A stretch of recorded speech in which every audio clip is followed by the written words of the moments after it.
દુઃખદ સમાચાર સાથે સમાચારની શરૂઆત કરીએ। વડોદરાના સિનિયર ધારાસભ્ય યોગેશ પટેલનું નિધન થયું। માંજલપુરના ધારાસભ્ય યોગેશ પટેલનું નિધન થયું છે। ખાનગી હોસ્પિટલમાં યોગેશ પટેલે અંતિમ શ્વાસ લીધા। 80 વર્ષની વયે યોગેશ પટેલનું નિધન થયું છે। ગુજરાત સરકારમાં મંત્રી પણ રહી ચૂક્યા છે યોગેશ પટેલ। 8 ટર્મથી વિધાનસભામાં ચૂંટાઈ આવતા હતા યોગેશ પટેલ। ફરી એકવાર ગુજરાત વિધાનસભા ખંડિત થઈ। આપને જણાવી દઈએ, છેલ્લા કેટલાય સમયથી હૃદયરોગથી બીમારીથી પીડાતા હતા। તેમને વડોદરાની સ્ટર્લિંગ હોસ્પિટલમાં 2 દિવસ અગાઉ સારવાર હેઠળ ખસેડવામાં આવ્યા હતા। તો વડોદરાના સિનિયર ધારાસભ્ય યોગેશ પટેલનું નિધન થયું છે। માંજલપુરના ધારાસભ્ય યોગેશ પટેલનું નિધન।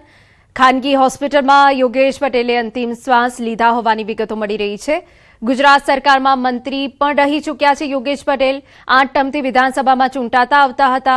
ફરી એકવાર ગુજરાત વિધાનસભા ખંડિત થઈ છે। છેલ્લા કેટલાય સમયથી હૃદયરોગની બીમારીથી પીડાતા હતા। તેમને વડોદરાની સ્ટર્લિંગ હોસ્પિટલમાં 2 દિવસ અગાઉ સારવાર હેઠળ ખસેડવામાં આવ્યા હતા। ધારાસભ્ય યોગેશ પટેલના નિધન પર મુખ્યમંત્રીએ દુઃખ વ્યક્ત કર્યું। સોશિયલ મીડિયા એક્સ પર લખ્યું, યોગેશભાઈ રાષ્ટ્ર સેવા અને જનસેવાના કાર્યોમાં અવિરત કર્તવ્યરત રહ્યા હતા। તેમણે સામાન્ય જનના હૃદયમાં આગવું સ્થાન પ્રાપ્ત કર્યું હતું। તો ભાજપ પ્રદેશ પ્રમુખ જગદીશ વિશ્વકર્માએ ટ્વીટ કરી દુઃખ વ્યક્ત કર્યું। વડોદરાના સ્થાનિક નેતાઓ અને ધારાસભ્યોએ પણ શોક વ્યક્ત કર્યો।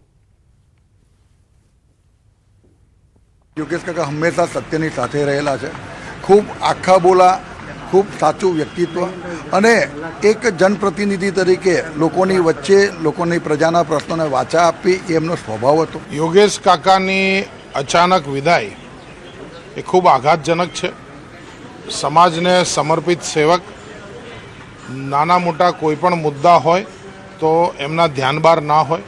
સમગ્ર પ્રશ્નોને વિધાનસભામાં અને વિધાનસભાની બહાર વાચા આપતા એક લોકપ્રતિનિધિ અને પ્રહરી માત્ર વડોદરાએ જ નહીં પરંતુ રાજ્ય ભાજપે ગુમાવ્યા છે। અમારે એમની પાસે ઘણું બધું જ્ઞાન ને એવું ઘણી બધી ગાઈડલાઈનની જરૂર હતી અમને, અને જ્યારે અત્યારે નથી અમારી વચ્ચે તો અમને ખરેખર ખૂબ જ દુઃખદની લાગણી ફીલ થઈ રહી છે। उनके जीवन से हम प्रेरणा लेकर आगे बढ़ेंगे और इस मौके पर प्रभु से प्रार्थना करते हैं कि उनकी आत्मा को सद्गति दे। તો મુખ્યમંત્રીએ પણ દુઃખ વ્યક્ત કર્યું છે અને આપને જણાવી હતી, વિધાનસભામાં સૌથી સિનિયર ધારાસભ્ય, સતત 8 ટર્મથી ધારાસભ્ય તરીકે ચૂંટાયા હતા। 5 વખત રાવપુરા, 3 વખત માંજલપુરથી ચૂંટાયા। આપને જણાવી દઈએ, આખા બોલા નેતા કે આજે તેઓએ દુનિયાને અલવિદા કહ્યું છે। સંસદીય સચિવ તરીકે પણ તેમણે કામ કર્યું છે। રાષ્ટ્ર સેવામાં અવિરત કાર્યરત હતા યોગેશ પટેલ।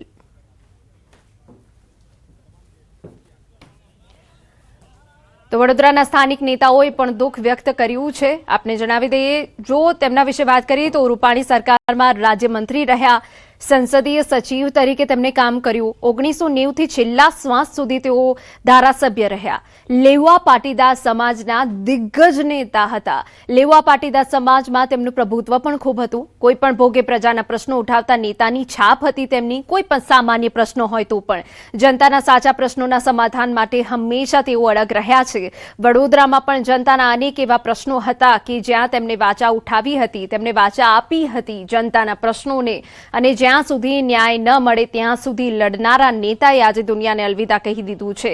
માંજલપુરના ધારાસભ્ય યોગેશ પટેલનું નિધન થયું છે। હૃદયરોગની બીમારી હતી, ઘણા સમયથી તેઓ સારવાર હેઠળ હતા અને 2 દિવસ અગાઉ વડોદરાની સ્ટર્લિંગ હોસ્પિટલમાં તેમને સારવાર માટે ખસેડવામાં આવ્યા હતા અને તેમનું નિધન થયું હોવાની વિગત પ્રાપ્ત થઈ રહી છે। તમામ જે સ્થાનિક નેતાઓ છે વડોદરાના, તેઓ એક મોટી ખોટ પડે તેવી સ્થિતિ વિશે જણાવ્યું હતું અને સાથે જ જે સિનિયર નેતાઓ છે બીજેપીના, તેઓએ પણ દુઃખ વ્યક્ત કર્યું। સીએમએ પણ ટ્વીટ કર્યું હતું અને સાથે દુઃખ વ્યક્ત કર્યું હતું। આખા બોલા નેતા ગુમાવ્યા હોવાનું દુઃખ જણાવ્યું। સુવર્ણ જડિત શિવજીની પ્રતિમાનું અર્પણ વિધિ, શિવજીની સવારી જેવા હિન્દુવાદી કાર્યક્રમોની ભેટ એમના દ્વારા પડી છે। તો કોઈ પણ ભોગી પ્રજાના પ્રશ્નો ઉઠાવતા નેતાની તેમની છાપ હતી અને જનતાના પ્રશ્નોના સમાધાન માટે હંમેશા તેઓ અડગ રહ્યા. રૂપાણી સરકારમાં રાજ્યમંત્રી પણ રહ્યા, એક સિનિયર નેતા કે જેમને દુનિયાને અલવિદા કહી દીધું છે. સંસદીય સચિવ તરીકે પણ તેમણે કામ કર્યું છે. સતત 8 ટર્મથી ધારાસભ્ય તરીકે ચૂંટાયા. 1990માં જનતા દળની ટિકિટ પર ધારાસભ્ય બન્યા અને 1990થી છેલ્લા શ્વાસ સુધી તે ધારાસભ્ય રહ્યા અને જનતા વચ્ચે તેઓ ખૂબ લોકપ્રિય હતા. જનતાના જે પ્રશ્નો હતા, જ્યારે જનતાના પ્રશ્નોની વાચા આપવાનું કામ હતું ત્યારે સ્થાનિક સ્તરે યોગેશ પટેલ કામ કરતા હતા અને પાર્ટી સામે પણ જો કોઈ પડકાર હોય તો તેઓ અડગ ઊભા રહેતા હતા. જનતાનો કોઈ પણ પ્રશ્ન હોય, પછી પ્રાથમિક પ્રશ્ન હોય, જે જરૂરિયાતનો જનતાનો પ્રશ્ન છે, મૂળભૂત સુવિધાનો પ્રશ્ન છે, એ તમામ પ્રશ્નમાં યોગેશ પટેલે એક બહોળું યોગદાન આપ્યું હતું અને આજે એ વડોદરાના સિનિયર ધારાસભ્ય પરંતુ જનતાના સૌથી લોકપ્રિય નેતા તરીકે પણ ઓળખાતા હતા. માંજલપુરના ધારાસભ્ય, માંજલપુરના વિકાસની વાતો હોય કે પછી પ્રાથમિક સુવિધાની વાતો હોય, ધારાસભ્ય યોગેશ પટેલે હંમેશા એ પ્રશ્નોને વાચા આપી છે, સરકાર સમક્ષ એ વાચા મૂકી છે, એ પ્રશ્નો મૂક્યા છે અને આજે એ સિનિયર ધારાસભ્ય જે આપણી વચ્ચે નથી રહ્યા.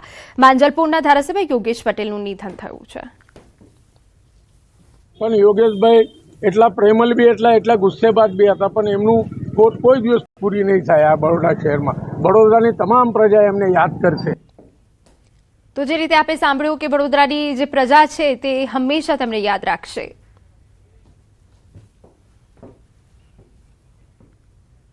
સમાચારમાં હવે આગળ વાત કરીએ. સુરતના સરથાણા વિસ્તારમાં ચોંકાવનારો બનાવ. માતાએ 4 માસના દીકરાને પીવડાવ્યો એસિડ. બાળકને એસિડ પીવડાવીને માતાએ હત્યા કરી. બાળકના મોત બાદ માતાએ પણ આપઘાત કરી લીધો. માતાની માનસિક સ્થિતિ સારી ન હોવાથી આ પગલું ભર્યું હોવાની પ્રાથમિક વિગત છે. પિયર રહેવા ગયેલી માતાએ કરી બાળકની હત્યા. બાળકના પિતા કન્સ્ટ્રક્શન સાઇટ પર સુપરવાઇઝર છે. અમારા સંવાદદાતા કીર્તેશ વધુ વિગતે વાત કરવા જોડાયા છે. કીર્તેશ, શું વિગત છે આપની પાસે આ ઘટનાને લઈ? બિલકુલ, સુરતના સરથાણા વિસ્તારની ઘટના છે, જ્યાં માતાએ પોતાના 4 વર્ષના દીકરાને એસિડ પીવડાવ્યા બાદ પોતે પણ આપઘાત કરી લીધો છે. ગઈકાલ બપોરની આ ઘટના છે. પરિવાર જાણે શોકમાં ગરકાવ થઈ ગયું છે. પરિવાર પર આપ તૂટી પડ્યું છે, કારણ કે આ મહિલા માનસિક રીતે ઘણા સમયથી બીમાર હતી, તેની સારવાર ચાલતી હતી અને પોતાના પિયર જઈને આ ઘટનાને અંજામ આપ્યો છે. જો કે બાળકના મોત બાદ માતા ધરાનું પણ મોત થયું છે, જેને લઈને પોલીસે હવે આ મામલે ગુનો દાખલ કરી તપાસ શરૂ કરી છે. કહી શકાય કે માતાએ પોતાના બાળકની હત્યા કર્યા બાદ પોતે આપઘાત કર્યા હોવાનો ગુનો સુરતની સરથાણા પોલીસે દાખલ કર્યો છે. બિલકુલ, આભાર કીર્તેશ. તો પોલીસે હવે આ સમગ્ર મામલાને લઈ વધુ તપાસ હાથ ધરી છે. અને હવે સમાચારમાં આગળ વાત કરીએ. અધિકમાં અષાઢી માહોલ.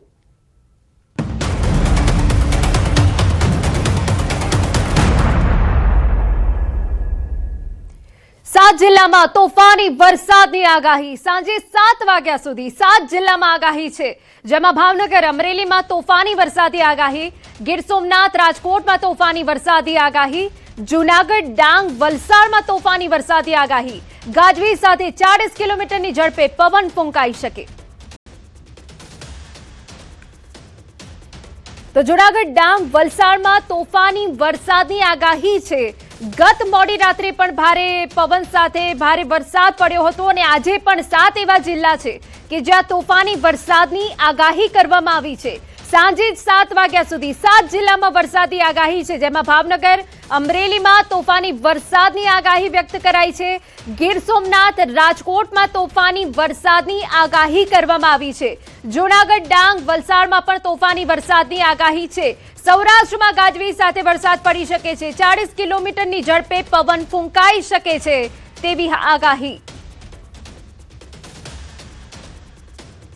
ખેડાના ચોમાસા પહેલા વરસેલા વરસાદે નડિયાદ મનપાની પોલ ખોલી નાખી છે.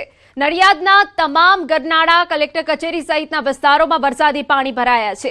રાત્રિમાં વરસાદ માત્ર 30 મિનિટ પડ્યો, પરંતુ ભરાયેલા પાણી સવાર સુધી નહોતા ઓસર્યા. જો કે નવનિયુક્ત મેયરે પ્રી મોન્સૂનની કામગીરી હાલમાં ચાલુ હોવાની વાત કરી. પહેલો વરસાદ છે એટલે સ્વાભાવિક છે કે કચરું ચોકપીટમાં ને એમાં જે જમા થયું હોય એ અમે સવારે જ બધું સાફ કરાવીને બધી ચોકપીટો ક્લિયર કરાવી દીધી છે. અને જે કોઈ રસ્તાના બીજા જે કામ ચાલુ છે ને એના લીધે જે થયું છે એની પણ અમે જાણકારી આપી છે કે લોકોને અવર જવર માટે રસ્તો જેટલો જલ્દી બને એટલો ખુલ્લો થાય એનો અમારો પૂરેપૂરો પ્રયત્ન છે. સમાચારમાં વાત હવે રાજકોટથી કરીએ. ચોકલેટના ગોડાઉન પર આરોગ્ય વિભાગની ટીમ ત્રાટકી. શહેરના ડાયમંડ ચોકલેટ સ્ટોરમાં ચેકિંગ દરમિયાન મોટા પ્રમાણમાં એક્સપાયરી ડેટવાળો અને અખાદ્ય જથ્થો મળી આવતા તંત્રએ તાત્કાલિક કાર્યવાહી કરી. આશરે 200 કિલો અખાદ્ય જથ્થાનો સ્થળ પર નાશ કર્યો. તપાસ દરમિયાન લિક્વિડ ઇન્જેક્શન, ચોકલેટની અગરબત્તી, વેફર, બિસ્કિટ સહિતનો એક્સપાયરી જથ્થો મળી આવ્યો. સામાન્ય રીતે આવી વસ્તુઓ બાળકોને ખૂબ સ્વાદિષ્ટ લાગતી હોય છે, પરંતુ નફાની લાલચમાં અંધ બનેલા કેટલાક વેપારીઓ બાળકોના સ્વાસ્થ્ય સાથે પણ રમત રમતા ખચકાતા નથી.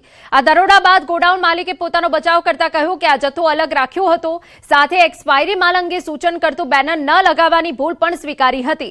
પરંતુ માત્ર ભૂલ સ્વીકારવાથી કંઈ ન થાય. જો ખરેખર આ વેપારી પોતાના નફા માટે આ એક્સપાયર્ડ માલ વેચતો હતો તો તેની સામે એવા દરેક લાલચી વેપારી સામે કાર્યવાહી કરી પ્રશાસને કડક દાખલો બેસાડવો જોઈએ. એ અમે એક પર રાખ્યો હતો, ડેટ સ્ટોક હતો, પણ હવે એમ ઉપર લખ્યું નહોતું નોટ ફોર સેલ. એ અમારી ભૂલ હતી એ અમારી, કે એ કાયદાકીય એવું કરવું જોઈએ કે ભાઈ એમાં લખવું જોઈએ, એ અમે નહોતું કર્યું. ના, વેચ્યું નથી અમે, વેચી જ નહીં ને કોઈ ગ્રાહક લે નહીં. એ લોકોને આઈડિયા આવી જાય કે આ ડેટ સ્ટોક છે એટલે એ પૂછી લે કે ભાઈ એ નથી લેવા જેવું. એમાં કેક હતા, પેપ્સી હતી અને એક ઇન્જેક્શન હતા, એ જે છોકરાઓને ચેડા થાય એવું હતું. રાજકોટમાં ચોકલેટના ગોડાઉન પર આરોગ્ય વિભાગના જે દરોડા પાડવામાં આવ્યા છે, આ જે એક્સપાયરી વાળો જે માલ છે તે જપ્ત કરવામાં આવ્યો છે. ખાસ કરીને આ જે ઇન્જેક્શન છે આ તે બાળકોને કેક ચોકલેટ જે પીવા માટે ઉપયોગમાં લેવાતા હોય છે. આ ચોકલેટ છે, આ ચોકલેટની પણ એક્સપાયરી ડેટ છે.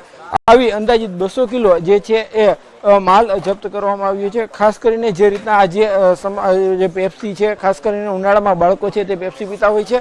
હાલ અહીંયા આરોગ્ય વિભાગના અધિકારી છે, આપણે એમની સાથે પણ વાત કરવાનો પ્રયાસ કરીશું. એ પહેલા આપ દ્રશ્યો જોઈ શકો છો કે જે રીતે અહીંયા જે છે એક્સપાયરી વાળો માલ છે તે ખાલી કરવામાં આવી રહ્યો છે. સાહેબ, શું કહેશો, અત્યારે અહીંયા કઈ કઈ વસ્તુઓ એક્સપાયરી વાળી મળી છે અને શું? રાજકોટ મ્યુનિસિપલ કોર્પોરેશન આરોગ્ય શાખા ફૂડ વિભાગ દ્વારા આજે લાતી પ્લોટ સદગુરુ શેરી નંબર 4માં ડાયમંડ સ્ટોર નામના એક પેઢીમાં અમે તપાસ કરતા કન્ફેક્શનરી આઇટમ, અને ત્યાં લગભગ બધો જથ્થો ઓન એન એવરેજ 200 કિલોની આસપાસનો એક્સપાયરી જથ્થો જોવા મળે છે. હાલમાં આ જથ્થાનો અમે નાશ કરીએ છીએ અને food safety and standard act પ્રમાણે સેમ્પલની કાર્યવાહી હાથ ધરેલી છે. એકચ્યુઅલી એક્સપાયરી જથ્થો આ લોકો વેચતા હતા, બરોબર, એવું અમારા ધ્યાન ઉપર આવ્યું હતું. ખરેખર બાળકોને આ પ્રકારનો જથ્થો ખાય તો એનું ગળું પકડાઈ જવું, પેટની બીમારીઓ થવી, લંગ્સને લગતા બધી બીમારીઓ થવાની પૂરેપૂરી શક્યતાઓ છે આની. હાર્દિક જોશી, ન્યૂઝ 18 ગુજરાતી, રાજકોટ. સમાચાર અરવલ્લીમાંથી. મેઘરજ તાલુકા તળાવમાં માછલીઓના મોત થયા. ડામોર ઢુંડા તળાવમાં એકાએક માછલીઓના મોત થયા. પાણીમાં ઝેરી પદાર્થ હોવાના ગ્રામજનોના આક્ષેપ છે. સરપંચ દ્વારા તંત્રને જાણ કરવામાં આવી. આ માછલીઓ શાના કારણે મરી છે, શું થયું છે એ અમને ખબર નથી, અને અસંખ્ય કિનારે કિનારે બધી માછલીઓ મરેલી જોવા મળી છે. અને ખરેખર આ બહુ ખોટું થયું છે, અને આ માછલીઓ કેમ મરી છે કશી ખબર નથી, પણ ખરેખર જે થયું એ કાયદેસરની કાર્યવાહી થાય એવી મારી અરજ છે. આ જેને કાર્ય કર્યું છે તેની ઊંડી તપાસ થવી જોઈએ અને અમને ન્યાય મળવો જોઈએ. આ જેણે જીવજંતુ મારી નાખ્યા છે, ઘરનો સારો આપતા એવું કરીને પાણીનું હાચવની મચ્છી રહેતી હાચવાતું પાણી, અને આવો ગુનો કર્યો છે. પોરબંદરના ગોરસદ ટોલનાકા નજીક વહેલી સવારે એક ભયાનક અકસ્માત સર્જાયો. આ ગમખ્વાર અકસ્માતમાં એક જ પરિવારના 3 સભ્યોના કાળમુખા અકસ્માતમાં કરુણ મોત નીપજ્યા, જેને પગલે સમગ્ર પંથક અને પરિવારમાં ભારે શોકની લાગણી વ્યાપી ગઈ. આજે વહેલી સવારે ગોરસદ ટોલનાકા પાસે એક કાર અને બાઇક વચ્ચે ગંભીર અકસ્માત સર્જાયો. અકસ્માત એટલો જોરદાર હતો કે બાઇક પર સવાર 3 વ્યક્તિઓના મોત નીપજ્યા હતા. આ અકસ્માતમાં ભોગ બનનાર મૃતકોની ઓળખ પણ સામે આવી ચૂકી છે. મૃતકોમાં 35 વર્ષીય નજીર જુમ્મા સાટી, તેમની પત્ની 30 વર્ષીય રોઝીના નજીર સાટી અને તેમના માત્ર 3 વર્ષના માસૂમ બાળક શાહનવાઝ નઝીર સાટીનો સમાવેશ થાય છે. અકસ્માતની જાણ થતાં પોલીસ, સ્થાનિક લોકો ઘટનાસ્થળ પર દોડી આવ્યા હતા. હાલમાં 3 મૃતદેહોને પોસ્ટમોર્ટમ અર્થે માધવપુર CHC ખાતે લાવવામાં આવ્યા છે. બનાસકાંઠાના પાલનપુર નજીક જોડનાપુરા વિસ્તારમાં દૂધના ટેન્કરમાં અચાનક આગ લાગતા હાઈવે પર અફરાતફરી. ચાલુ ટ્રકમાં આગ ભભૂકી ઉઠતા વાહન ચાલકોમાં દોડધામ મચી ગઈ. ઘટનાની જાણ થતાં પાલનપુર ફાયર વિભાગની ટીમ તાત્કાલિક સ્થળ પર પહોંચી આગ કાબૂમાં લેવાની કામગીરી કરી. આગ લાગવાનું કારણ અકબંધ. તો પાલનપુર ફાયર વિભાગની ટીમ ઘટનાસ્થળ પર દોડી આવી હતી. કયા કારણોસર આગ લાગી તેની કોઈ સ્પષ્ટ વિગતો નથી, પરંતુ આગ લાગતા જ અફરાતફરીનો માહોલ સર્જાઈ ગયો હતો. પાલનપુર જોડનાપુરા પાસે ટ્રકમાં એકાએક આગ ભભૂકી ઉઠી. સમાચારમાં વાત હવે કરીએ સાબરકાંઠાની. પ્રાંતિજ નગરપાલિકાના વિવાદનો મામલો. નારાજ થઈ બળવો કરનારા 15 કોર્પોરેટરો સાથે સાંજે બેઠક. પ્રદેશ ભાજપના નેતાઓ નારાજ સભ્યોની વાતને સાંભળી